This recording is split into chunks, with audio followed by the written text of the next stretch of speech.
En la cena de mis 13 años, la amiga de mi mamá, doña Elvira, me agarró la mano y me susurró: «Lo que le pasó a tu gemela no fue tu culpa, mija». Me reí. ¿Mi culpa? ¿De qué?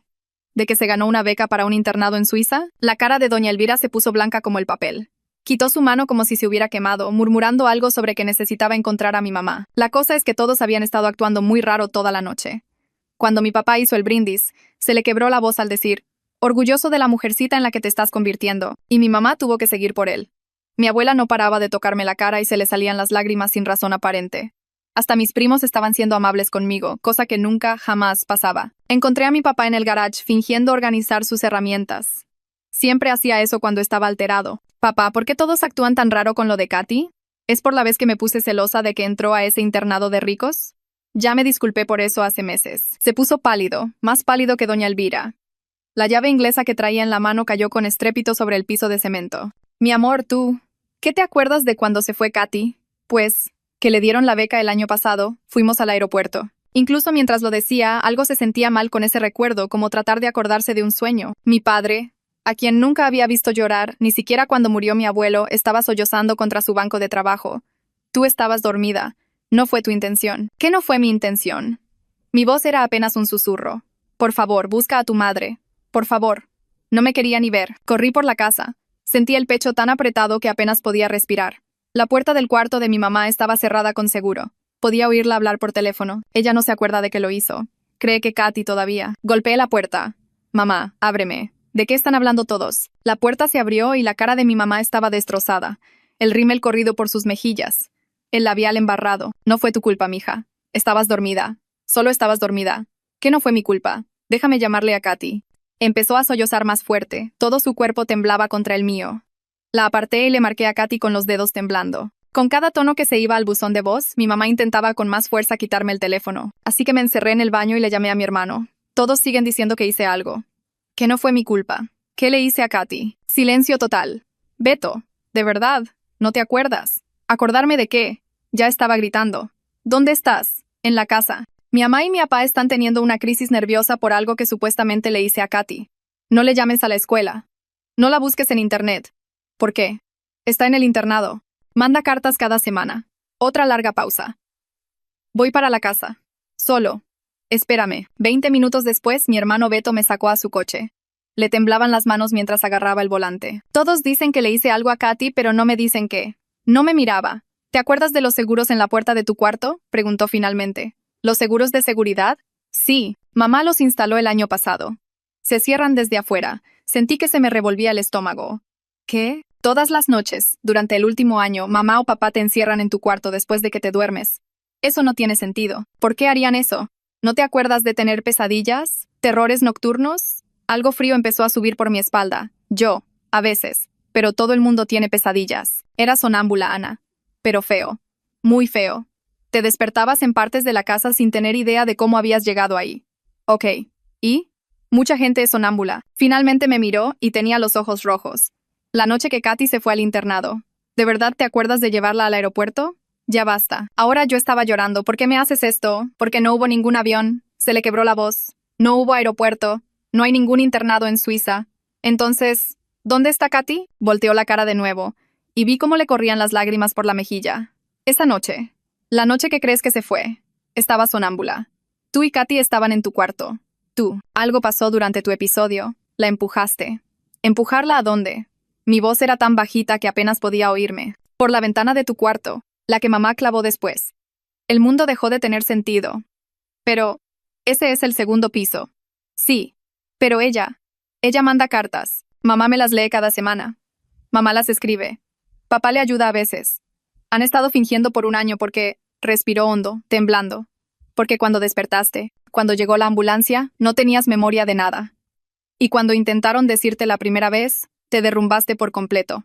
Intentaste. Te lastimaste. Feo. La terapeuta dijo que tu mente no podía procesarlo, así que creó recuerdos falsos para protegerte. ¿Maté a mi hermana?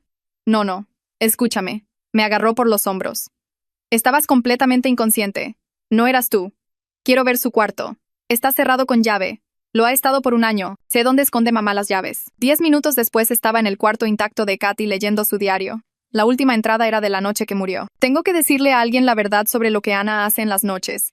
Mi mamá le ha estado mintiendo a todos. Ella sabe exactamente por qué está pasando esto. Leí las palabras de nuevo. Mi mamá le ha estado mintiendo a todos. Ella sabe exactamente por qué está pasando esto. Mis manos no dejaban de temblar. El diario se sentía demasiado pesado, como si pesara más de lo que debía. Miré a mi hermano, parado en la puerta, y su cara me lo dijo todo. Él sabía. Lo que sea que Katy iba a contarle a alguien, él ya lo sabía. Me levanté rápido y el cuarto me dio vueltas un poco. ¿Sobre qué mintió mamá? ¿Qué sabía ella? Mi voz salió más fuerte de lo que quería. Mi hermano entró y cerró la puerta detrás de él, lo que hizo que me apretara el pecho. Se sentó en la cama de Katy, junto a donde yo había estado, y puso la cabeza entre sus manos por un segundo. Luego me miró, con los ojos rojos y cansados. Meses antes de que pasara, tus episodios estaban empeorando. Mucho peor de lo que te dijeron. Sacó su teléfono y empezó a buscar algo. Mamá estaba apuntando todo. Cada episodio. Cada vez que hacías algo violento dormida, llevaba un diario y se lo ocultó a todos. Sentí un frío que me calaba los huesos. ¿Qué quieres decir con violento? Volteó su teléfono hacia mí y vi una foto de unas páginas escritas a mano. La letra de mi mamá. Agarré el teléfono y empecé a leer. La primera entrada tenía fecha de 8 meses antes de que Katy muriera. Ana se despertó gritando otra vez esta noche. La encontré en el cuarto. Le quité el cuchillo y me miró como si no estuviera ahí, con los ojos perdidos. La volví a acostar. No puedo decirle a nadie. Me la van a quitar. Me dolió el estómago al leerlo. Pasé a la siguiente foto. Ana me atacó durante un episodio anoche. Me arañó los brazos tratando de pasar. Decía cosas sin sentido. Algo sobre que necesitaba arreglarlo. No me reconoció. Cuando despertó no se acordaba de nada. Encontré sangre bajo sus uñas. Mi sangre. Tengo miedo, pero no puedo reportar esto. Servicios sociales separará a las niñas o meterán a Ana en un hospital. Puedo manejar esto yo sola. No podía respirar bien. Yo te ataqué. Ataqué a mamá. Mi hermano asintió. No te acuerdas de nada. Así funciona la parasomnia. Tu cuerpo se mueve, pero tu cerebro no está despierto. Estabas dormida todo el tiempo. Seguí pasando las fotos. Había docenas de entradas. Mamá documentando cada episodio, cada cosa violenta que hice dormida, cada vez que tuvo que detenerme para que no me lastimara a mí o a alguien más. Y nunca se lo dijo a nadie. Nunca se lo dijo a los doctores. Nunca se lo dijo a papá. Solo lo escribió todo y trató de manejarlo sola. La última entrada era de 2 días antes de que Katy muriera. Los episodios están empeorando cada noche. Ana trató de abrir la puerta del cuarto de Katy mientras estaba sonámbula anoche. La oí y la detuve. Decía, tengo que hacer que se vaya. Necesita irse. Ya no sé qué hacer. Los seguros no son suficientes. Pero si le digo a alguien me van a quitar a mis 2 hijas. Solo necesito vigilarla más de cerca. Puedo mantenerlas a salvo a las 2. Dejé caer el teléfono en la cama. Sentía todo el cuerpo mal. Como si mi piel no me quedara. Mamá sabía que yo era peligrosa. Sabía que podía lastimar a alguien y no buscó ayuda. Las palabras salieron planas. Muertas. Mi hermano recogió su teléfono. Estaba asustada Ana. Pensó que si le decía a alguien te iban a llevar. O a encerrar en algún lugar. Pero Katy murió. Ahora estaba gritando. Katy murió porque mi mamá tuvo demasiado miedo de decir la verdad. Esto no fue solo un accidente. Esto se pudo haber evitado. Algo se rompió dentro de mí. Lo sentí quebrarse como hielo. Todos esos meses mamá me vio empeorar y escribió sobre eso en su diario secreto en lugar de llevarme con un doctor de verdad. Todos esos episodios que documentó y escondió. Ella sabía. Ella sabía y Katy murió de todos modos. Empecé a llorar tan fuerte que no podía ver. Mi hermano me agarró y me apretó contra él, y yo sollocé en su camisa. He estado tan enojado con ella, dijo en voz baja. Por un año entero he estado furioso y no sabía cómo decírselo a nadie. Yo sabía lo que hizo. Sabía que escondió todos esos episodios, pero no podía decir nada porque ya todos estaban destrozados. Me separé de él.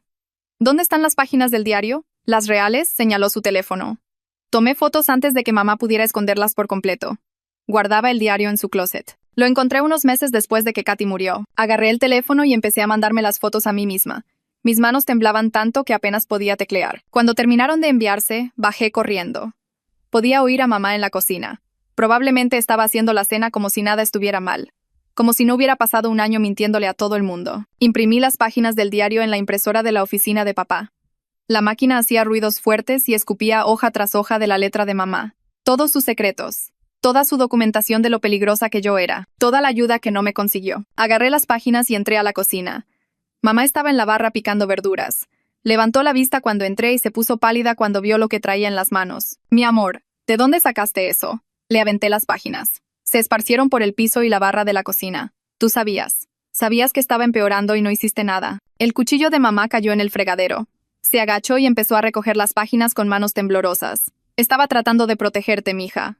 No podía dejar que te llevaran. Dejaste que Katy muriera en su lugar. Estaba gritando. Tenías tanto miedo de que yo recibiera ayuda real que solo viste cómo empeoraba. Lo escribiste todo como si fuera un experimento científico, pero en realidad no hiciste nada. Mamá se desplomó contra la barra. Todo su cuerpo temblaba. Estaba aterrada. Pensé que si les decía a los doctores te meterían en una institución o servicios sociales, las separarían a ti y a Katy. Pensé que podía manejarlo. Pensé que los seguros serían suficientes. Los seguros no fueron suficientes. Katy está muerta. La puerta del garage se abrió de golpe y papá entró corriendo. ¿Qué está pasando? Los oigo desde afuera. Me miró. Luego a mamá. Luego a los papeles por todo el piso. Recogió uno y empezó a leer. Vi cómo su cara cambiaba mientras entendía lo que estaba viendo. ¿Qué es esto? Su voz era baja. Demasiado baja. Mamá estaba llorando ahora. El rímel corriendo por su cara otra vez, justo como en mi cumpleaños. Debí habértelo dicho. Sé que debía hacerlo, pero tenía tanto miedo de perderlas a las dos. Miró a papá y su cara estaba rota. Los episodios se estaban poniendo mucho peores. Estaba violenta. Me atacó. Intentaba entrar al cuarto de Katy. Documenté todo, pero no te lo dije porque pensé que podía manejarlo yo sola. Pensé que si solo vigilaba con suficiente cuidado, si solo cerraba las puertas en los momentos correctos, podría mantener a todas a salvo sin que nadie tuviera que saber qué tan mal estaba realmente. El rostro de papá se quedó completamente en blanco, ni enojado, ni triste. Solo vacío. Dejó caer el papel que sostenía y caminó hacia la puerta. ¿A dónde vas? Mamá lo siguió. Necesitamos hablar de esto. Por favor. Papá no dijo nada. Solo cruzó el garage y se subió a su coche. Mamá corrió tras él, pero él ya estaba saliendo de la cochera. Se quedó ahí en la entrada, llorando y gritando su nombre, pero él se alejó. Me quedé en la cocina, rodeada por las páginas esparcidas del diario. Todos los secretos de mamá en el suelo. Toda la prueba de que ella sabía y no ayudó. Toda la evidencia de que la muerte de Katy no fue solo un terrible accidente, sino algo que pudo haberse detenido si mamá hubiera sido lo suficientemente valiente para decir la verdad. Toda mi familia estaba construida sobre mentiras. Mamá mintiendo sobre mis episodios. Mamá y papá mintiendo sobre Katy en Suiza. Todos mintiéndome sobre lo que hice. Mentiras apiladas sobre más mentiras hasta que todo se derrumbó. Una hora después, mi hermano me encontró sentada en el piso del cuarto de Katy otra vez. Había vuelto ahí porque era el único lugar que se sentía real. Todo lo demás en la casa era falso. Pero el cuarto de Katy estaba congelado exactamente como ella lo dejó. Al menos era honesto. Hay más que necesitas saber sobre esa noche. Mi hermano se sentó en el piso junto a mí. Yo estaba en casa cuando pasó. Se me cayó el estómago. ¿Tú estabas ahí? Asintió. Oí a Katy gritar. Corrí a la ventana y te vi parada en la ventana de tu cuarto, viéndote confundida. Y Katy estaba en el césped, abajo. Se le quebró la voz. Tú solo estabas ahí parada, en la ventana abierta, en pijama, mirando alrededor como si no supieras dónde estabas. No me podía mover. No podía respirar. Te miré directo a través de la ventana y tú me viste de regreso y dijiste, ¿dónde está Katy? Así nada más. Completamente tranquila. Como si preguntaras a dónde había ido. Pero ella estaba justo ahí. Estaba en él. No entendías lo que estabas viendo. Se limpió los ojos. Bajé corriendo y salí. Y mamá ya estaba ahí gritando. Papá salió corriendo. Los vecinos llamaron a una ambulancia. Y tú bajaste las escaleras, todavía viéndote confundida, y trataste de correr hacia Katy. Pero los paramédicos tuvieron que detenerte. Estabas peleando con ellos y gritando, déjenme ayudarla, me necesita. Pero no entendías que tú eras la razón por la que necesitaba ayuda. No tenía ningún recuerdo de esto. Toda la noche era solo un espacio en blanco. Un hoyo negro donde deberían estar los recuerdos. ¿Cómo puedo no acordarme? Mi voz era diminuta. ¿Cómo puede algo tan grande simplemente desaparecer? Mi hermano me rodeó con el brazo. Tu cerebro no pudo manejarlo, Ana. Así que inventó una historia diferente. Una donde Katy se fue a Suiza y tú la llevaste al aeropuerto y todo estaba bien. El espacio en blanco en mi mente se sentía como la prueba de que estaba rota. No solo mi sueño, todo mi cerebro. Algo tan mal dentro de mí que podía borrar la muerte de mi hermana y reemplazarla con recuerdos falsos de despedidas en el aeropuerto. Abajo podía oír a mamá al teléfono. Su voz era aguda y desesperada. Por favor, regresa. Por favor. Necesitamos arreglar esto juntos. Sé que lo arruiné todo. Sé que debí habértelo dicho. Sé que tomé la decisión equivocada. Pero por favor no nos dejes. No la dejes a ella. Te necesita. Te necesito. Por favor. Su voz se rompió en sollozos. Dejó el mensaje y luego la oí marcar de nuevo. Y de nuevo. Llamando a papá una y otra vez, aunque él no contestaba. Me senté en el piso de Katy, escuchando a mamá rogarle a papá que volviera a casa, sabiendo que probablemente no lo haría. No esa noche. Quizás nunca. Nuestra familia se estaba partiendo en pedazos por los secretos y las mentiras y las cosas que hice mientras estaba dormida. Y en algún lugar de mi cerebro roto había un recuerdo al que no podía acceder, del momento en que maté a mi hermana gemela. Mi hermano me ayudó a levantarme y salimos juntos del cuarto de Katy. Cerró la puerta con llave detrás de nosotros y puso la llave de nuevo donde mamá la esconde. Fui a mi cuarto y él me siguió. Se sentó en el piso mientras yo me metía a la cama.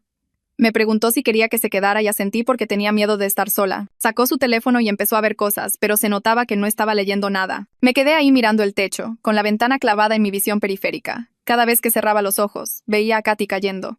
Excepto que en realidad no lo veía, porque no tengo memoria de eso. Mi cerebro solo estaba inventando imágenes para llenar el espacio en blanco. Alrededor de la medianoche, mi hermano se quedó dormido en mi piso, pero yo seguí despierta. Agarré mi teléfono y empecé a buscar. Escribí parasomnia y sonambulismo y violencia. Los resultados eran peores de lo que esperaba. Encontré un caso sobre un hombre que condujo 24 kilómetros dormido y mató a alguien. Fue declarado no culpable. Encontré otro sobre una mujer que atacó a su esposo con un cuchillo durante un episodio de sueño. No culpable. Encontré un padre que lastimó a su hijo. No culpable. El sistema legal decía que estas personas no eran responsables porque estaban inconscientes, pero luego empecé a leer los comentarios bajo los artículos. Las familias de las víctimas escribían sobre cómo los veredictos legales no traían de vuelta a sus seres queridos. Alguien escribió que no importaba si la persona estaba dormida porque su familiar de todos modos estaba muerto. Otra persona dijo que el veredicto de no culpable se sentía como si dijeran que su pérdida no importaba. Leí comentario tras comentario de gente cuyas vidas fueron destruidas por la parasomnia de alguien más. Estaban enojados y dolidos y no les importaban las fallas cerebrales o las condiciones médicas. Solo sabían que alguien a quien amaban se había ido. Puse mi teléfono a un lado y me quedé mirando el techo de nuevo. El cielo afuera de mi ventana empezó a aclararse. No dormí nada en toda la noche. A la mañana siguiente oí sonar el timbre. Mamá abrió y oí la voz de doña Elvira desde abajo. Sonaba enojada. Dijo que necesitaba hablar con mamá ahora mismo. Me levanté y caminé a lo alto de las escaleras donde podía oír mejor. Mi hermano seguía dormido en mi piso. Doña Elvira dijo que no podía seguir fingiendo que todo estaba bien cuando sabía lo que realmente pasó. Dijo que mentirme durante todo un año fue cruel. Mamá intentó hacerla pasar y hablar en voz baja, pero la voz de doña Elvira se hizo más fuerte. Dijo que yo merecía saber la verdad, para poder lidiar adecuadamente con la pérdida de mi hermana. Dijo que todos tratándome con pinzas y manteniendo esta historia falsa de Suiza solo estaba empeorando todo. Mamá empezó a llorar y dijo que doña Elvira no entendía lo mal que me puse la primera vez que intentaron decírmelo. Dijo que tuve una crisis nerviosa total. Dijo que intenté lastimarme, muy feo. Dijo que la terapeuta, Evangelina, les dijo que mi mente no podía manejar saber lo que hice. Doña Elvira dijo que vivir una mentira era peor que enfrentar la dolorosa realidad. Dijo que nunca sanaría si vivía en un mundo falso donde mi hermana solo estaba lejos en la escuela. Mamá dijo que estaba tratando de protegerme. Doña Elvira dijo que se estaba protegiendo a sí misma de tener que lidiar con mi duelo. Me senté en el escalón de arriba y recargué mi cabeza en el barandal. Doña Elvira tenía razón. Vivir la mentira era peor, pero la verdad también me estaba destruyendo por dentro. Ya no sabía qué era peor. Papá no volvió a casa esa noche ni al día siguiente. Mamá le llamó una y otra vez, pero no contestaba. La oí dejarle mensajes de voz rogándole que volviera. Mi hermano se quedó en casa, no fue a la universidad para estar conmigo. No hablamos mucho. Solo existimos en el mismo espacio. 2 días después de que se fue, papá finalmente volvió a casa. Parecía que no había dormido. Su ropa estaba arrugada y tenía barba de varios días. Preguntó dónde estaba yo, y mamá señaló escaleras arriba. Vino a mi cuarto y se sentó en mi cama junto a mí. Dijo que lamentaba haberse ido cuando lo necesitaba. Dijo que tenía que procesar su propio enojo con mamá. Dijo que también estaba enojado consigo mismo por no notar las señales de advertencia. Dijo que debió haber presionado más para ver doctores y especialistas antes de que pasara algo terrible. Dijo que necesitaba procesar todo eso antes de poder estar presente para mí. Le pregunté si odiaba a mamá ahora. Dijo que no, pero que estaba muy enojado por sus decisiones. Dijo que tenían mucho en qué trabajar juntos. Me preguntó si yo odiaba a mamá y le dije que ya no sabía qué sentía. Todo era demasiado grande y confuso. Papá dijo que íbamos a conseguir ayuda. Ayuda real esta vez. No solo mamá tratando de manejar todo ella sola. Esa tarde papá convocó a una reunión familiar en la sala. Yo, mamá, mi hermano y papá, todos sentados juntos. Papá dijo que necesitábamos ayuda profesional de inmediato. Dijo que no solo para mí, sino para todos nosotros, para procesar lo que pasó y lo que había estado pasando. Dijo que ya no podíamos hacer esto solos. Mamá estuvo de acuerdo, pero se veía asustada. Podía notar que tenía miedo de lo que los terapeutas pudieran decir sobre sus decisiones. Entendía ese miedo porque yo tenía miedo de lo que dirían de mí también. Papá ya tenía su teléfono afuera buscando terapeutas. Dijo que le llamaría a alguien hoy mismo. No más esperas. No más tratar de manejar esto nosotros mismos. Mamá asintió y se limpió los ojos. Mi hermano se sentó en silencio, pero pude ver alivio en su rostro. Papá encontró a una terapeuta llamada doctora Clara que trabajaba con trauma y duelo. Llamó y explicó nuestra situación. No sé qué dijo exactamente, pero habló por un largo tiempo. Cuando colgó dijo que la doctora Clara podía vernos en 2 días para una cita de emergencia. Mamá pasó los siguientes 2 días tratando de prepararme. Dijo que tendríamos que hablar de todo con honestidad ahora. Dijo que yo tendría que decir en voz alta lo que pasó. Me sentí enferma de solo pensar en sentarme en un cuarto y decir, maté a mi hermana. Aunque sabía que era verdad ahora, decirlo en voz alta se sentía imposible. El día de la cita llegó demasiado rápido. Nos subimos todos al coche juntos. Nadie habló durante el camino. El consultorio de la doctora Clara estaba en un edificio normal con otras oficinas. Nos sentamos en la sala de espera hasta que salió a buscarnos. Era más joven de lo que esperaba. Nos hizo pasar a todos a su oficina y nos sentamos. Había un sofá y algunas sillas. Explicó que hoy cada uno describiría su versión de los eventos sin interrupción. Dijo que esto era importante para entender desde dónde venía cada uno. Empezó con papá. Habló sobre la noche en que pasó y enterarse después de que mamá había estado ocultando cosas. Luego siguió mamá. Lloró durante casi toda su parte, hablando de estar asustada y no saber qué hacer. Luego mi hermano describió oír el grito y verme en la ventana. Luego fue mi turno. Tuve que admitir que no tenía recuerdos reales de esa noche. Solo los falsos que creé sobre el aeropuerto. Solo los hechos que la gente me dijo después. Dije que no me acordaba de empujar a Katy ni de verla caer ni nada. La doctora Clara dijo que la amnesia disociativa era común en casos de trauma extremo. Dijo que mi cerebro se protegió a sí mismo borrando algo que no podía procesar. La doctora Clara se volteó hacia mamá y le pidió que explicara sus decisiones durante el último año. Mamá describió su miedo y desesperación. Habló de verme intentar lastimarme después de que me lo dijeron la primera vez. Dijo que genuinamente creía que me estaba protegiendo al crear la historia de Suiza. Escucharla me hizo sentir enojada y triste al mismo tiempo. Ella realmente pensó que me estaba ayudando, pero su ayuda vino a costa de la verdad y de conseguirme tratamiento adecuado. Mi hermano habló sin que se lo pidieran. Dijo que había estado teniendo pesadillas sobre esa noche. Dijo que se sentía culpable por no hacer más para ayudar a Katy o detener lo que estaba pasando. Dijo que había estado cargando con esto por un año y lo estaba consumiendo por dentro. La doctora Clara nos miró a todos y dijo que todos estábamos cargando diferentes piezas de trauma y culpa. Dijo que necesitábamos dejar de protegernos los unos a los otros de la realidad. Dijo que la protección en realidad estaba empeorando las cosas. Cerca del final de la sesión, la doctora Clara dijo que quería referirme con su colega, la doctora Rosa. Dijo que Rosa trabajaba con trastornos del sueño como el mío. Dijo que necesitaba un estudio del sueño adecuado y un plan de tratamiento antes que nada. La idea de que me monitorearan mientras dormía me revolvió el estómago, pero sabía que era necesario. No podía dejar que esto pasara de nuevo. No podía lastimar a nadie más mientras estaba dormida. La doctora Clara agendó nuestra siguiente sesión familiar y le dio a papá la información de contacto de Rosa. Salimos de su oficina y nos subimos al coche. Nadie habló en el camino a casa tampoco, pero algo se sentía diferente. Como si finalmente hubiéramos empezado a lidiar con la realidad en lugar de escondernos de ella. Papá llamó al consultorio de Rosa a la mañana siguiente y me consiguió una cita para esa misma tarde. La sala de espera tenía pinturas relajantes en las paredes y música suave, pero mis manos no dejaban de temblar. Rosa salió a buscarme ella misma. Era más joven que Clara, quizás en sus 30 segundos, con el cabello pelirrojo recogido en una cola de caballo. Me dio la mano y me llevó a su oficina, a solas. Mamá quería entrar, pero Rosa dijo que necesitaba hablar conmigo primero. Rosa me hizo sentar en una silla frente a su escritorio y sacó una carpeta con mi nombre. Explicó que Clara le había enviado notas sobre mi situación y que ella se especializaba en trastornos del sueño como el mío. Usó la palabra parasomnia y la escribió para que pudiera ver cómo se deletreaba. Dijo que mi tipo era raro pero no inaudito, y que había tratamientos disponibles. Sacó diagramas del cerebro y me mostró las partes que controlan los ciclos de sueño y vigilia. Señaló áreas y explicó cómo a veces las señales se mezclan. Cómo mi cuerpo podía estar moviéndose y activo mientras mi cerebro seguía en sueño profundo. Dijo que lo que le pasó a Katy no fue una elección que tomé, sino un mal funcionamiento, como una falla en una computadora, pero luego se detuvo y me miró directamente. Dijo que necesitaba que entendiera algo importante.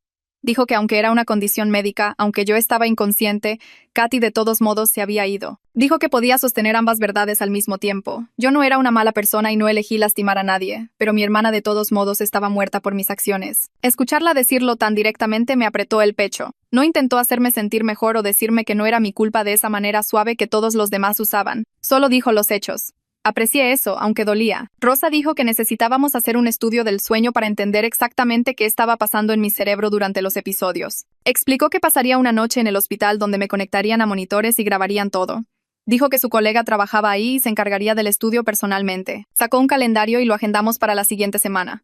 Me dio un paquete de información para leer y me dijo que escribiera cualquier pregunta que tuviera. La cita duró 1 hora y cuando salí, mamá seguía en la sala de espera mordiéndose las uñas. La semana antes del estudio del sueño se me hizo eterna. Leí el paquete que Rosa me dio como 15 veces. Explicaba todos los cables que me pegarían en la cabeza, pecho y piernas. Decía que el cuarto tendría cámaras grabándome toda la noche. Decía que la mayoría de la gente se sentía rara durmiendo en un hospital, pero que los datos eran importantes. Mamá me empacó una maleta como si fuera un campamento. Papá me llevó al hospital la noche del estudio. Nos registramos en la recepción y una enfermera nos llevó a un cuarto que parecía casi normal, excepto por todo el equipo. Había una cama normal, una tele y una silla, pero una pared era completamente de vidrio con un cuarto detrás lleno de computadoras y monitores. La enfermera me presentó a Raúl. Era alto, con cabello canoso y lentes. Me dio la mano y explicó lo que pasaría. Dijo que me pegaría electrodos al cuero cabelludo para medir mis ondas cerebrales, bandas alrededor del pecho para rastrear mi respiración y sensores en mis piernas para registrar cualquier movimiento. Dijo que se sentiría raro pero no dolería. Le tomó casi una hora conectar todo. Los cables de mi cabeza se conectaban a una caja en la mesita de noche. Raúl dijo que podía moverme pero que tuviera cuidado de no jalar nada. Dijo que tratara de dormir normal, lo cual parecía imposible. Mamá y papá tuvieron que irse a las 9. Mamá me abrazó 3 veces antes de finalmente irse. Raúl dijo que estaría en el cuarto de observación toda la noche viendo los monitores. Dijo que si necesitaba algo, solo gritara. Me puse la pijama y me metí a la cama. Los electrodos en mi cabeza daban comezón. Podía ver a Raúl a través del vidrio, sentado en un escritorio con múltiples pantallas. Intenté leer, pero no podía concentrarme. Apagué la luz alrededor de las 10:30 y me quedé ahí mirando el techo. El cuarto estaba demasiado silencioso. Debo haberme quedado dormida eventualmente, porque lo siguiente que recuerdo es a Raúl sacudiéndome suavemente el hombro. La luz del sol entraba por la ventana. Me dio los buenos días y empezó a quitar los electrodos. Le pregunté si había pasado algo y dijo que revisaríamos todo juntos después de desayunar. Una enfermera me trajo huevos y pan tostado. Mi cabello estaba pegajoso por el gel que usaron para pegar los electrodos. Después de comer, Raúl me hizo pasar al cuarto de observación. Puso un video en una de las pantallas. Dijo que tuve un episodio alrededor de las 2 de la mañana. Presionó play. Me vi sentarme en la cama. Mis ojos estaban abiertos, pero se veían mal, vacíos. Me levanté de la cama y caminé hacia la puerta. Intenté abrirla, pero estaba cerrada por seguridad. Me quedé ahí parada jalando la manija por casi un minuto. Luego caminé de regreso a la cama y me acosté. En todo momento parecía despierta, pero Raúl dijo que los datos de ondas cerebrales mostraban que estaba en sueño profundo todo el tiempo. Verlo me hizo sentir enferma. Esa cosa que se veía como yo, pero que no era realmente yo. Raúl dejó correr el video más tiempo. Me revolví en la cama un rato, mis brazos se agitaban. En un punto me senté y pareció que miraba directo a la cámara, pero mi cara estaba en blanco. Raúl detuvo el video. Sacó gráficas y tablas mostrando mi actividad cerebral. Señaló picos y valles y explicó lo que significaban. Dijo que tenía parasomnia severa con tendencias violentas durante los episodios. Dijo que la buena noticia era que la medicación podía ayudar a reducir la frecuencia e intensidad. Escribió una receta y explicó que tendría que tomarla cada noche antes de dormir. Dijo que podría tomar algunas semanas encontrar la dosis correcta. Luego dijo algo que me revolvió el estómago. Dijo que necesitaría dormir en un ambiente controlado con medidas de seguridad en el futuro previsible. Dijo que posiblemente por años. Dijo que no podíamos arriesgarnos a otro incidente. Le pregunté si alguna vez volvería a ser normal y pausó antes de contestar. Dijo que podía vivir una vida plena con manejo adecuado, pero que esta era una condición crónica que tendría por mucho tiempo. Mamá y papá me recogieron del hospital y pasamos a la farmacia por la receta. Esa tarde papá hizo llamadas a contratistas. Al día siguiente había trabajadores en nuestra casa midiendo mi cuarto. Instalaron acoginamiento en las paredes cerca de mi ventana. Hule espuma grueso cubierto de vinilo que parecía salido de un hospital psiquiátrico. Pusieron alarmas en mi puerta que sonarían si la abría mientras el sistema estaba activado. Montaron cámaras en 2 esquinas de mi cuarto con capacidad de visión nocturna. Mamá intentó hacer que pareciera menos aterrador dejándome escoger el color del acoginamiento. Escogí gris porque parecía menos obvio que el blanco. La instalación tomó 3 días. Dormí en el sillón mientras trabajaban.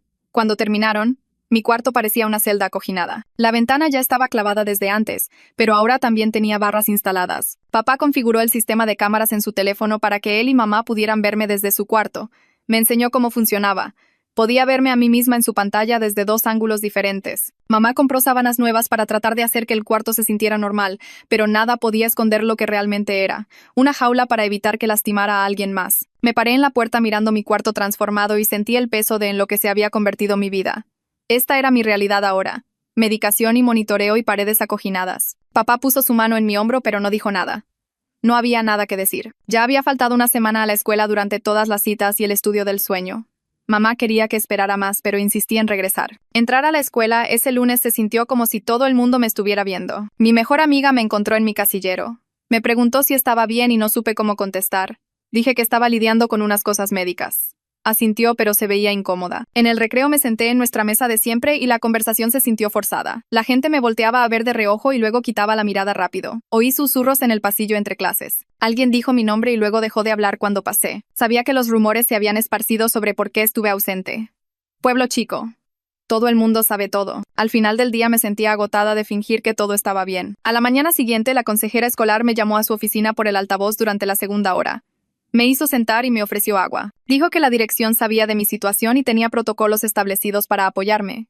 Enfatizó que no estaba en problemas y que querían ayudar. Pero la forma en que lo dijo, las palabras cuidadosas que escogió, me hizo sentir como si todos me vieran como peligrosa. Dijo que podía ir a su oficina en cualquier momento que necesitara un descanso. Dijo que mis maestros habían sido informados y harían adaptaciones si las necesitaba. Me preguntó si me sentía segura en la escuela y dije que sí, aunque no sabía si era verdad. Me preguntó si me sentía segura en casa y dije que sí a eso también. Me hizo prometerle que le diría si algo cambiaba. Cuando salí de su oficina me sentí marcada, diferente, como si todo el mundo supiera que algo estaba mal conmigo. Esa semana tuvimos otra sesión de terapia familiar con la doctora Clara. Dijo que era hora de empezar a hablar de Katy directamente en lugar de rodear el tema. Dijo que necesitábamos hablar de nuestros recuerdos de ella y nuestro duelo por perderla. Esta era la primera vez que se nos permitía llorarla abiertamente en lugar de fingir que estaba en Suiza. Nota: la siguiente línea parece ser una inserción publicitaria en el guión original. Requested Reads ya está en Spotify. Checa el enlace en la descripción o en los comentarios. La doctora Clara nos hizo ir en círculo y cada uno compartir un recuerdo favorito. Papá fue primero. Habló de enseñarle a Katy a andar en bici y cómo se cayó 7 veces pero siguió levantándose. Mamá ni siquiera pudo empezar. Simplemente se derrumbó por completo, sollozando tan fuerte que no podía respirar. Mi hermano habló de cómo Katy solía dejarle notas en su mochila antes de la escuela. La doctora Clara nos dejó sentarnos en el duelo por un rato sin tratar de arreglarlo o seguir adelante. Luego fue mi turno. Compartí un recuerdo de Katy y yo planeando nuestro futuro juntas. Íbamos a hacer roomies en la universidad y conseguir un departamento con balcón. Íbamos a adoptar un perro juntas y ponerle un nombre ridículo como Don Peludo. Lo teníamos todo planeado. Decirlo en voz alta me hizo darme cuenta de que le robé su futuro, aunque no fuera mi intención. Ella nunca iría a la universidad, ni tendría un departamento, ni adoptaría un perro. La doctora Clara me detuvo ahí. Dijo que necesitaba entender algo. Dijo que podía sostener 2 verdades al mismo tiempo. No era moralmente responsable porque estaba inconsciente cuando pasó. Pero Katy de todos modos estaba muerta por mis acciones.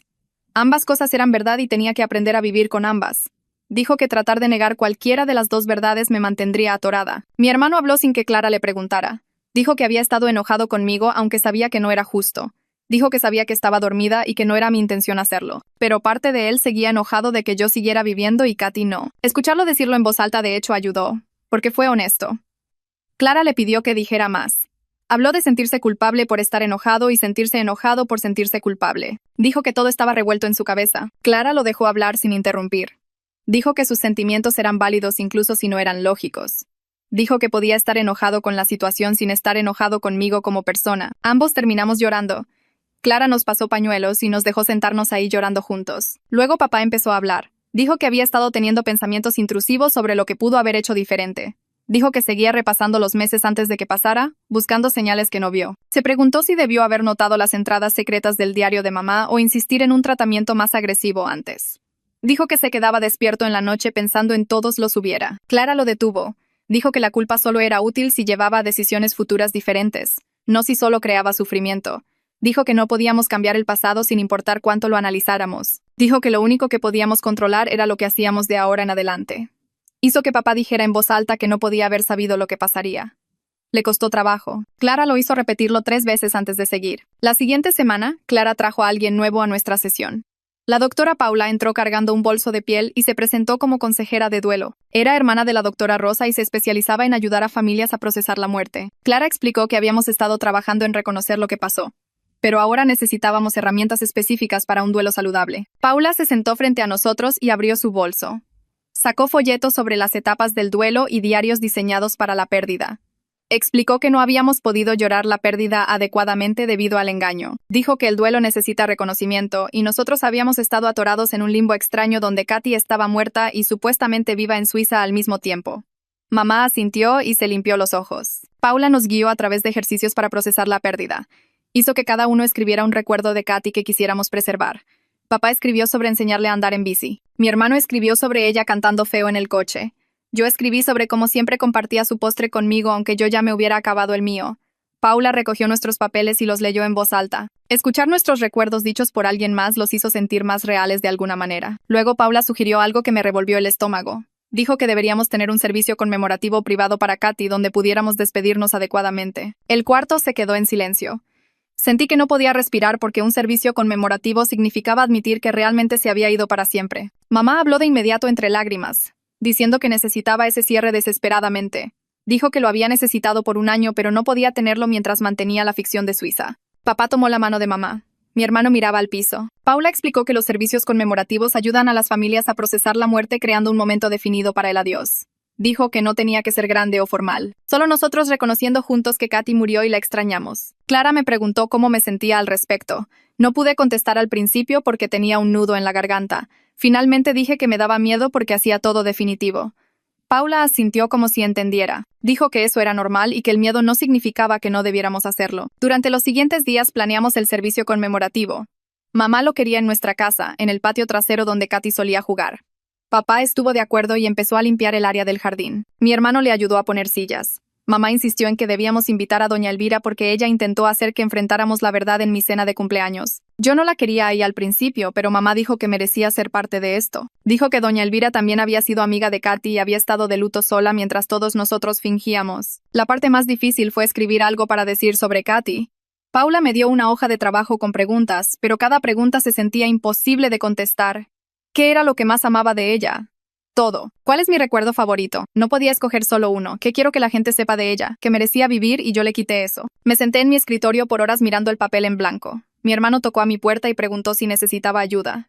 Nos sentamos juntos y me ayudó a escribir algo corto. Solo unas pocas frases sobre amar a mi hermana y lamentar no poder recordar nuestros últimos momentos juntas. La mañana del servicio conmemorativo me desperté sintiéndome enferma. Mamá tuvo que ayudarme a vestirme porque mis manos temblaban demasiado para abrochar mi camisa. Papá estaba en la cocina haciendo café pero sin tomarlo. Mi hermano se puso un traje que ya le quedaba chico. Salimos al patio trasero donde papá había arreglado las sillas en un semicírculo. Doña Elvira llegó trayendo flores. Abrazó a mamá por un largo tiempo. Clara y Paula llegaron juntas. Rosa también apareció, aunque no la habíamos invitado específicamente. Todos se sentaron y el patio se sentía demasiado silencioso. Papá habló primero sobre Katy siendo inteligente, divertida y amable. Su voz se seguía quebrando y mamá tuvo que tomar su mano. Mi hermano habló sobre cómo Katy le dejaba notas en su mochila antes de la escuela. Mamá no pudo hablar en absoluto. Solo lloró en el hombro de papá. Luego fue mi turno. Me levanté sosteniendo mi papel y mis manos temblaban tanto que el papel sonaba. Leí mi declaración sobre amar a Katy y lamentarlo. Apenas logré terminar la última frase antes de tener que sentarme. Todos estaban llorando ahora. Paula nos guió en un momento de silencio. Nos sentamos ahí en el patio silencioso y sentí la ausencia de Katy como un peso físico. Después de que terminó el servicio, doña Elvira me llevó aparte, cerca de la cerca. Me dijo que Katy hablaba de mí constantemente en la escuela. Dijo que Katy me amaba más que a nada y siempre estaba presumiendo a su hermana gemela. Escuchar eso de alguna manera empeoró todo, porque me recordó lo que destruí. Doña Elvira puso su mano en mi hombro y dijo que Katy querría que me perdonara a mí misma. Le dije que no sabía si alguna vez podría. Dijo que eso estaba bien también. Y apretó mi hombro antes de irse. La medicación que Rosa me recetó empezó a funcionar después de unas semanas. Tenía menos episodios en la noche y podía dormir la mayoría de las noches sin incidentes. Pero saber que me veían por cámara cada noche me hacía sentir como una prisionera en mi propio cuarto. La luz roja de la cámara parpadeaba constantemente en la esquina. No podía olvidar que estaba ahí, viendo todo lo que hacía. En mi siguiente cita con Rosa le dije cómo la cámara me hacía sentir atrapada. Explicó que era necesario por seguridad y que eventualmente podríamos reducir el monitoreo. Dijo que no había garantías, sin embargo, porque la parasomnia era impredecible. Tenía que aceptar que podría necesitar cámaras viéndome dormir por años, o quizás para siempre. Una semana después, tuve una sesión individual con Clara sin mi familia. Me preguntó cómo estaba realmente y ya no pude mentir. Admití que estaba teniendo pensamientos sobre si todos estarían mejor si yo no estuviera aquí. La cara de Clara se puso seria de inmediato. Dijo que necesitábamos implementar un plan de seguridad ahora mismo. Fue directa al hecho de que perderme a mí no traería de vuelta a Katy. Dijo que solo añadiría más trauma a una familia ya devastada. Me hizo prometer llamarla si los pensamientos se volvían demasiado fuertes. Escribimos un plan de seguridad juntas con pasos a seguir cuando me sintiera así. Me enseñó estrategias de afrontamiento para cuando los pensamientos se volvieran abrumadores. Las practicamos una y otra vez hasta que pude usarlas automáticamente. Me las hizo repetir 5 veces. Dijo que estos pensamientos eran una respuesta normal a una culpa insoportable. Pero actuar sobre ello sería otra tragedia, no una solución. Mamá empezó a ver a su propia terapeuta para tratar su culpa y las decisiones que tomó. Me dijo una noche que entendía si no podía perdonarla en este momento. Fui honesta y le dije que ya no sabía cómo me sentía sobre ella. A veces estaba enojada y a veces sentía lástima por ella y a veces ambas al mismo tiempo. Clara dijo que esa ambivalencia estaba bien y no necesitaba resolverse de inmediato. Dijo que podía tener sentimientos complicados sobre mamá por mucho tiempo y eso era válido. Papá pidió un permiso en el trabajo para estar más presente en casa. Noté que empezó a checarme múltiples veces durante la noche, aunque el sistema de cámaras ya me monitoreaba. Me despertaba y lo veía parado en mi puerta, solo viéndome dormir. Su hipervigilancia era agotadora, pero entendía que venía del miedo de perder a otra hija. A veces fingía estar dormida cuando checaba para que no se sintiera mal por despertarme. Unas semanas después, mi hermano llegó a casa con su carta de aceptación de la universidad y me sentó en la sala. Entró a una escuela a 3 horas de distancia y se iría en otoño. Pude ver alivio en su cara, aunque trató de esconderlo. Me dijo que necesitaba algo de distancia de todo lo que pasó aquí. Dolió, pero entendí por qué no podía quedarse en esta casa más. Tuvimos una sesión con Clara donde nos ayudó a hablar de ello sin que nadie se pusiera a la defensiva. Mi hermano admitió que se sentía culpable por querer irse, pero necesitaba espacio para sanar en sus propios términos. Clara dijo que eso era saludable y que podíamos mantener nuestra relación incluso con distancia física. Acordamos hacer videollamadas semanales para no perder el contacto por completo. Le hice prometer que de verdad contestaría cuando le llamara y dijo que lo haría. La siguiente semana, el detective Ramírez apareció en nuestra puerta pidiendo hablar con mis padres. Los oí hablando en la cocina y capté pedazos sobre planes de tratamiento y documentación médica. Ramírez entró a la sala después y se sentó frente a mí. Fue amable, pero su cara era seria cuando habló. Preguntó cómo iba mi tratamiento y si estaba tomando mi medicación consistentemente. Le dije que sí y le mostré el pastillero que mamá tenía en la barra. Asintió y luego dijo algo que me revolvió el estómago. Explicó que mi condición me hacía legalmente un peligro para otras personas, aunque lo que pasó no fuera mi culpa. Dijo que el caso estaba cerrado como muerte accidental debido a mi episodio de parasomnia documentado, pero enfatizó que cualquier incidente futuro sería visto de manera completamente diferente ahora. La policía y los juzgados sabían sobre mi condición y su severidad. Si algo pasaba de nuevo, no obtendría la misma comprensión que tuve la primera vez. Su advertencia fue dura, pero sabía que estaba siendo honesto conmigo.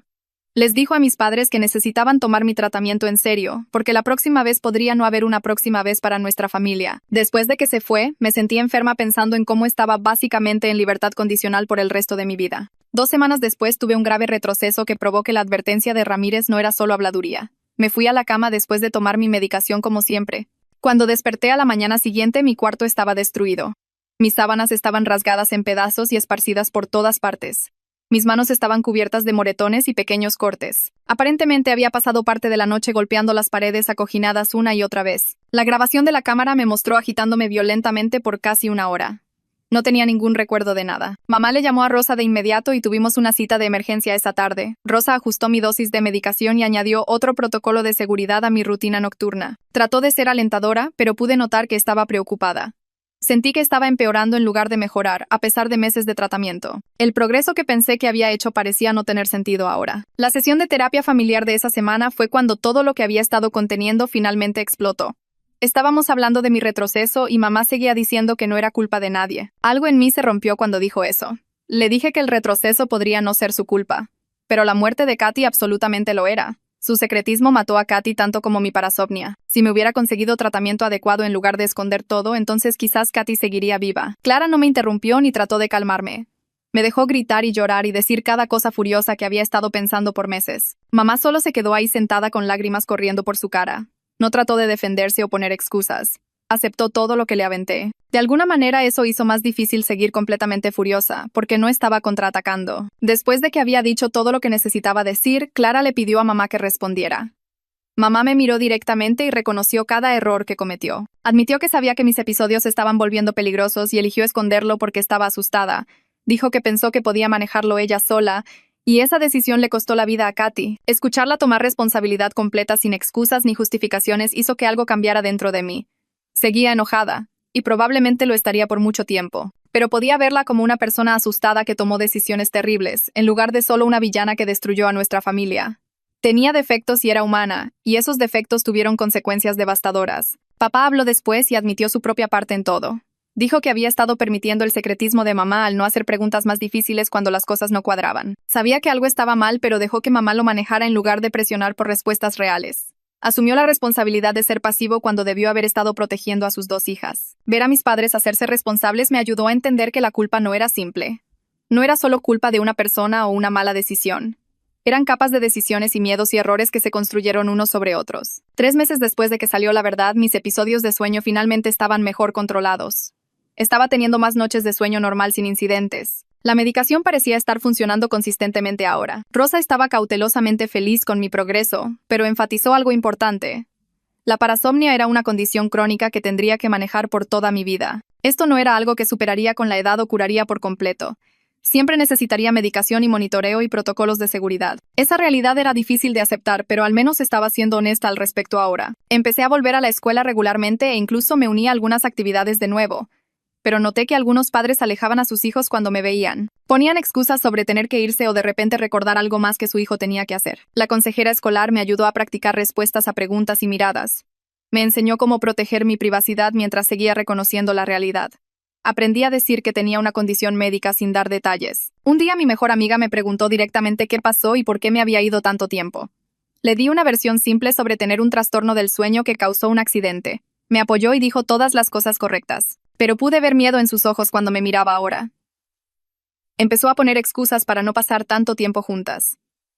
Nuestras pijamadas se detuvieron por completo. Tuve que aceptar que algunas relaciones nunca volverían a ser las mismas, sin importar cuánto yo quisiera. Paula sugirió algo diferente durante nuestra siguiente sesión. Me dio un cuaderno en blanco con una cubierta azul simple y me dijo que podía escribirle cartas a Katy cuando lo necesitara. Me quedé mirando las páginas vacías y pregunté cómo ayudaría eso si Katy no podía leerlas ni responderme. Paula explicó que el duelo no se trataba de obtener respuestas, sino de expresar lo que necesitaba decir. Me dijo que podía compartir mi progreso del tratamiento, mi vida diaria, cualquier cosa que quisiera que Katy supiera. La idea se sintió extraña al principio, pero me llevé el cuaderno a casa y esa noche escribí mi primera carta. Le conté a Katy sobre los cambios en la medicación y cómo funcionaba el monitoreo del sueño. Describí mi día típico en la escuela y qué clases me gustaban. Escribirle a ella se sintió menos solitario que solo pensar en ella. Podía fingir que estaba escuchando aunque sabía que no era así. Durante las siguientes semanas llené páginas con conversaciones unilaterales sobre todo lo que pasaba en mi vida. Unas semanas después escribí una carta que rompió algo dentro de mí. Estaba recordando la noche que Katy y yo nos quedamos despiertas hasta tarde planeando nuestro futuro. Decidimos que seríamos roomies en la universidad y tendríamos un departamento con balcón donde podríamos desayunar. Katy quería estudiar arte y yo quería estudiar psicología para poder ayudar a gente como nosotras. Habíamos trazado nuestras vidas enteras juntas, sentadas en su cama con una linterna después de que mamá nos dijo que nos fuéramos a dormir. Escribir sobre ese recuerdo me hizo darme cuenta de que Katy nunca iría a la universidad, ni tendría su propio departamento, ni estudiaría arte. Nunca se casaría, ni tendría hijos, ni viajaría, ni haría ninguna del millón de cosas que habíamos planeado. Lloré tan fuerte que ya no podía ver la página. Solo seguí escribiendo entre lágrimas sobre todas las experiencias que nunca compartiríamos. Cuando le mostré esa carta a Paula durante nuestra siguiente sesión, dijo que este tipo de trabajo de duelo era necesario. Explicó que no solo estaba llorando la muerte de Katy, sino cada momento futuro que habíamos perdido. Los planes de ser roomies en la universidad, las bodas en las que nunca estaríamos juntas, los hijos que nunca conocerían a su tía. Paula dijo que necesitaba dejarme sentir triste por todo eso, en lugar de solo enfocarme en la noche que murió. Una tarde mamá preguntó si podíamos hablar y sacó una caja de cartón que nunca había visto. Adentro había docenas de cartas escritas en papelería elegante con estampillas suizas. Mamá explicó que estas eran las cartas falsas que había escrito fingiendo ser Katy. Quería mostrarme cómo había tejido eventos reales en la ficción. Abrió una carta fechada en octubre y leyó sobre Katy supuestamente uniéndose al club de arte del internado. Mamá explicó que en la vida real yo me había unido al club de arte ese mes, y ella había usado mi experiencia para hacer que la vida falsa de Katy se sintiera real. Otra carta mencionaba a Katy extrañando su casa durante las festividades, lo cual era sobre mí estando deprimida alrededor de Acción de Gracias. Mamá había tomado pedazos de nuestras vidas reales y los reempaquetó como actualizaciones desde Suiza. Era perturbador ver qué tan cuidadosamente había construido la mentira. Cada detalle había sido pensado y conectado con algo real. Las cartas se sentían como evidencia de un crimen elaborado. Le pregunté a mamá por qué siguió escribiéndolas incluso después de que yo parecía estable y ya no tenía crisis nerviosas diarias. Dejó la caja y admitió que no supo cómo parar una vez que había empezado. Cada semana hacía más difícil decir la verdad porque la mentira se había vuelto tan grande. Se había convencido a sí misma de que mantener mis recuerdos falsos era más amable que destruirlos. Mamá dijo que seguía pensando que la próxima semana sería el momento correcto, pero la próxima semana nunca llegó. La mentira se volvió más fácil que la verdad. Me miró con lágrimas en los ojos y dijo que sabía que estaba mal, pero no sabía cómo arreglarlo. Había quedado atrapada en su propio engaño. Papá me llevó a visitar la tumba de Katy un sábado por la mañana cuando el cementerio estaba tranquilo. Me había estado negando a ir por meses porque ver su tumba haría todo innegablemente real. Pero finalmente me sentí lista. O al menos lo suficientemente lista. Papá me tomó de la mano mientras caminábamos por las hileras de lápidas hasta que llegamos a la suya. Ver su nombre completo tallado en granito hizo que mis rodillas flaquearan. Catalina María con las fechas debajo. Puse las flores que había traído y me arrodillé en el pasto. Le dije a Katy en voz alta que lo sentía, aunque no pudiera oírme. Dije que deseaba poder recordar nuestra última conversación o la última vez que le dije que la amaba. Papá se arrodilló a mi lado y me sostuvo mientras yo sollozaba contra su pecho. No intentó hacer que dejara de llorar ni me dijo que todo estaría bien. Solo me dejó llorar. Mientras estaba arrodillada ahí, noté las fechas en la lápida e hice la resta en mi cabeza. Katy solo tenía 12 años cuando murió. 12 años. Ambas éramos tan jóvenes cuando esto pasó. Miré a papá y dije éramos solo unas niñas, y él asintió. Me dijo que éramos niñas lidiando con algo que ninguna niña debería enfrentar jamás. Dijo que ese contexto importaba, incluso si no arreglaba nada ni traía de vuelta a Katy. Éramos niñas de 12 años en una situación imposible y ninguna de las dos tenía las herramientas para manejarlo adecuadamente. Durante nuestra siguiente sesión familiar, Clara dijo algo que me asustó. Nos dijo que nuestra familia nunca volvería a ser como era antes, y que aceptar nuestra nueva normalidad era parte de sanar. Quise discutir que podíamos arreglar las cosas y ser normales de nuevo, pero Clara negó con la cabeza. Dijo que podíamos construir algo significativo desde los escombros, pero requeriría trabajo constante y honestidad. La versión antigua de nuestra familia se había ido y teníamos que crear una nueva versión. Enfatizó que esto no era rendirse, sino aceptar la realidad para poder avanzar. Mi hermano vino a casa de visita un fin de semana a fines de la primavera. Se veía diferente de alguna manera, más relajado de lo que había estado en meses. Durante la cena nos dijo que había estado viendo a un consejero en la universidad para lidiar con su trauma de esa noche. Después de que comimos, preguntó si podíamos hablar a solas y fuimos a su coche, como lo habíamos hecho en mi cumpleaños. Me dijo que la terapia lo estaba ayudando a procesar lo que había presenciado y cómo lo afectó. Luego admitió algo que debe haber sido difícil de decir. Me dijo que a veces me resentía, aunque sabía que no era racional. Sabía que yo no había estado en control durante el episodio, pero parte de él seguía enojado de que yo le hubiera quitado a su hermana. Le dije que estaba bien, y que no tenía que sentirse culpable por estar enojado. Sus sentimientos eran válidos incluso si la situación no era mi culpa. Ambos lloramos y se sintió como la primera conversación honesta que habíamos tenido en un año. Unas semanas después, mamá y papá me sentaron para decirme que habían empezado terapia de pareja. Explicaron que necesitaban abordar la ruptura de confianza entre ellos sobre el secretismo de mamá y la habilitación pasiva de papá.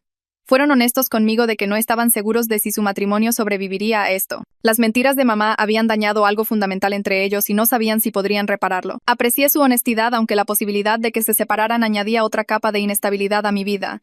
Todo ya se sentía tan incierto y ahora el matrimonio de mis padres también podría terminar. Pero me alegraba que estuvieran siendo sinceros en lugar de fingir que todo estaba bien. 6 meses después de que salió la verdad, estaba mejor en general, pero todavía tenía días difíciles. Algunas mañanas me despertaba y la culpa se sentía tan aplastante que apenas podía salir de la cama. Pensaba en Katy y en todo lo que nunca experimentaría, y quería desaparecer. Durante uno de estos días difíciles, le llamé a Clara y me recordó que sanar no era lineal. Dijo que los retrocesos no borraban el progreso que había hecho. Me dijo que necesitaba medir la mejoría en semanas y meses en lugar de días. Algunos días serían terribles y eso era normal. El objetivo no era nunca tener días malos, sino tener más días buenos que malos con el tiempo. Dijo que estaba mejorando más de lo que me daba cuenta, incluso cuando no se sentía así. Unas semanas después, Rosa me habló sobre un estudio de investigación en el hospital que analizaba casos de parasomnia en adolescentes. Dijo que necesitaban personas dispuestas a compartir sus experiencias y datos médicos para ayudar a desarrollar mejores tratamientos. Acepté participar porque sentí que tal vez algo bueno podría salir de lo que le pasó a Katy. La investigadora era una mujer en sus 40 segundos que me hizo preguntas detalladas sobre mis episodios y me mostró escáneres cerebrales de mis estudios del sueño. Explicó lo raro que era mi tipo de parasomnia y cómo casos como el mío les ayudaban a entender mejor el trastorno. Me dijo que los protocolos de seguridad que estaban desarrollando podrían evitar que otras familias pasaran por lo que pasó la mía. No me hizo sentir mejor exactamente, pero me dio algo a qué aferrarme. La idea de que la muerte de Katy pudiera llevar a tratamientos que salvaran a alguien más hizo que el peso fuera un poquito más fácil de cargar. Después de la entrevista, llené formularios y firmé autorizaciones permitiéndoles usar mis registros médicos. Al salir del edificio de investigación, sentí que había hecho algo útil en lugar de solo ser la chica que mató a su hermana. Mamá me preguntó un mes después si quería ayudar a revisar las pertenencias de Katy. Dijo que no teníamos que hacerlo, pero que podría ser hora de decidir qué conservar y qué donar. Acepté, aunque la idea de revisar sus cosas me hacía sentir enferma. Pasamos un sábado por la tarde en su cuarto con cajas y bolsas de basura. Mamá levantaba cada artículo y decidíamos juntas qué hacer con él. La ropa de Katy en su mayoría se donó, excepto por algunas camisetas favoritas que quise conservar. Sus libros fueron a la biblioteca. Sus materiales de arte me los quedé porque a ella le encantaba dibujar y quería recordar eso de ella. Encontramos su colección de ligas para el cabello y mamá empezó a llorar porque Katy siempre las estaba perdiendo y pidiéndome las mías prestadas. Encontré su elefante de peluche favorito que había tenido desde que éramos bebés y lo abracé contra mi pecho mientras mamá revisaba los cajones del escritorio. Hablamos de recuerdos mientras trabajábamos. Mamá me contó sobre la vez que Katy intentó cortarse el fleco ella sola y terminó con un mechón faltante. Le recordé a mamá cómo Katy solía inventar canciones sobre todo lo que hacía. La tarde fue dolorosa, pero también se sintió necesaria, como si finalmente se nos permitiera recordarla como una persona real en lugar de una estudiante falsa de internado. En el fondo del cajón del escritorio de Katy encontré un sobre con mi nombre en su letra. Mis manos temblaron mientras lo abría. La carta adentro tenía fecha de 2 semanas antes de que muriera. Escribió que estaba asustada de mis episodios y no sabía cómo ayudarme. Describió despertarse y encontrarme parada junto a su cama con ojos en blanco y lo aterrada que estaba. Escribió que me amaba, pero tenía miedo de dormir en la misma casa que yo. Dijo que había intentado hablar con mamá al respecto, pero mamá seguía diciendo que todo estaba bajo control. La carta terminaba con Katy escribiendo que no sabía qué hacer porque no quería que yo me metiera en problemas, pero estaba demasiado asustada para seguir fingiendo que no pasaba nada. Leer sus palabras me hizo darme cuenta de que ella también había estado sufriendo. Había estado atrapada en una situación imposible, igual que todos los demás. Me había amado lo suficiente como para tener miedo por mí, incluso mientras me tenía miedo a mí. Le mostré la carta a mamá y ambas lloramos juntas en la cama de Katy. Mamá dijo que lamentaba no haber escuchado cuando Katy intentó decirle qué tan mal estaban las cosas. Doblé la carta con cuidado y la puse en mi bolsillo para guardarla. En nuestra siguiente sesión de terapia familiar, Clara dijo que necesitábamos crear un plan de seguridad concreto para el futuro. Nos hizo escribir protocolos específicos para el manejo de la medicación, con horas y dosis exactas. Establecimos un calendario para revisiones regulares con Rosa cada 2 semanas, incluso cuando estuviera bien. Papá escribió los procedimientos de monitoreo y las revisiones del sistema de cámaras que haría cada noche. Creamos una lista de señales de advertencia que significarían que mis síntomas estaban empeorando y qué pasos tomar si eso sucedía. Clara nos hizo practicar el protocolo de emergencia en voz alta para que todos supieran exactamente qué hacer si tenía un episodio grave. Tener todo escrito en pasos claros hizo que toda la familia se sintiera más segura. Mamá guardó una copia del plan en el refrigerador y otra en su bolso. Papá programó números de emergencia en los teléfonos de todos. Mi hermano se llevó una copia a la universidad para saber qué estaba pasando en casa. El plan no hacía que el peligro desapareciera, pero lo hacía sentir más manejable. Clara también nos ayudó a crear nuevos rituales familiares que honraran la memoria de Katy mientras nos permitían seguir adelante. Sugirió cenas familiares mensuales donde compartiríamos recuerdos favoritos de Katy. La primera cena fue difícil porque no estábamos acostumbrados a hablar de ella abiertamente. Papá contó una historia sobre Katy ganando el concurso de ortografía de 5º grado. Mamá compartió cómo Katy solía dejarle notas en su bolsa del almuerzo. Mi hermano habló sobre enseñarle a Katy a andar en bici. Yo recordé cómo siempre me robaba los malvaviscos de mi chocolate caliente. La cena fue triste, pero también se sintió correcta, como si finalmente estuviéramos de luto juntos en lugar de por separado. Decidimos hacerlo el día 15 de cada mes, porque ese era el día de Katy de nuestro cumpleaños. Clara dijo que estos rituales nos ayudarían a construir una nueva versión de familia que reconociera nuestra pérdida en lugar de esconderla. Paula sugirió que le escribiera una carta final a Katy, contándole en quién me estaba convirtiendo. Me senté en mi cuarto una noche con papel y pluma e intenté encontrar las palabras correctas. Le conté a Katy sobre mi tratamiento y cómo la medicación estaba ayudando. Le escribí sobre participar en el estudio de investigación y cómo esperaba que ayudara a otros niños. Describí las cenas familiares donde hablamos de ella.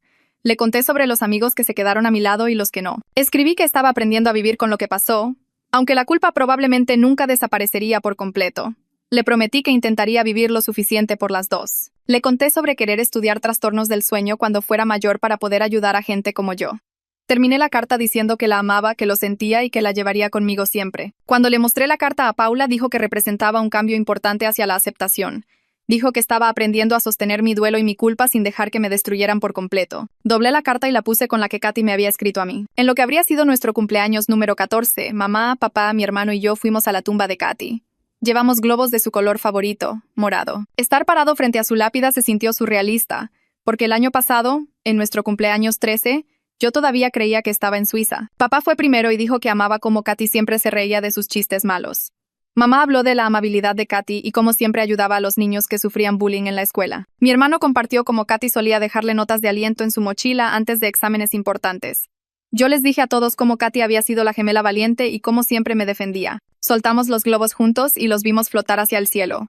Fue devastador, pero también sanador marcar el día con honestidad en lugar de mentiras. En el camino a casa, nadie habló mucho, pero se sintió como si hubiéramos hecho algo importante. Entré a 2º de secundaria en septiembre con mi medicación ajustada y mi plan de tratamiento en marcha. Mamá todavía cerraba mi puerta con llave cada noche y revisaba el sistema de cámaras. Papá todavía hacía sus revisiones de seguridad nocturnas. Todavía veía a Rosa cada 2 semanas y a Clara para terapia familiar una vez al mes. Mi hermano llamaba cada domingo desde la universidad. En la escuela, algunos chicos sabían partes de mi historia y otros no. Había aprendido a manejar las preguntas y las miradas. La consejera escolar me checaba semanalmente. Me uní al club de arte porque a Katy le encantaba dibujar y se sentía como una forma de mantenerme conectada con ella. Estaba aprendiendo a existir en el mundo como alguien que había hecho algo terrible mientras estaba inconsciente. La culpa no había desaparecido, y probablemente nunca lo haría. Algunos días todavía se sentía aplastante e imposible, pero estaba construyendo una vida a su alrededor. Estaba aprendiendo que sanar no significaba olvidar o estar bien con lo que pasó. Significaba encontrar maneras de seguir viviendo mientras cargaba con el peso de ello. Pensaba en Katy todos los días.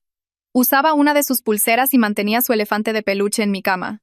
Me estaba convirtiendo en alguien que podía sostener la verdad de lo que pasó mientras seguía avanzando. No era la vida que habíamos planeado cuando éramos niñas soñando con nuestro futuro juntas, pero era la vida que tenía, y estaba aprendiendo a vivirla de una manera que honrara su memoria a través de mi continuo crecimiento y sanación. Gracias por quedarte hasta el final. Me alegra mucho que hayamos podido compartir esta historia juntos. Espero que haya traído un poquito de luz a tu día.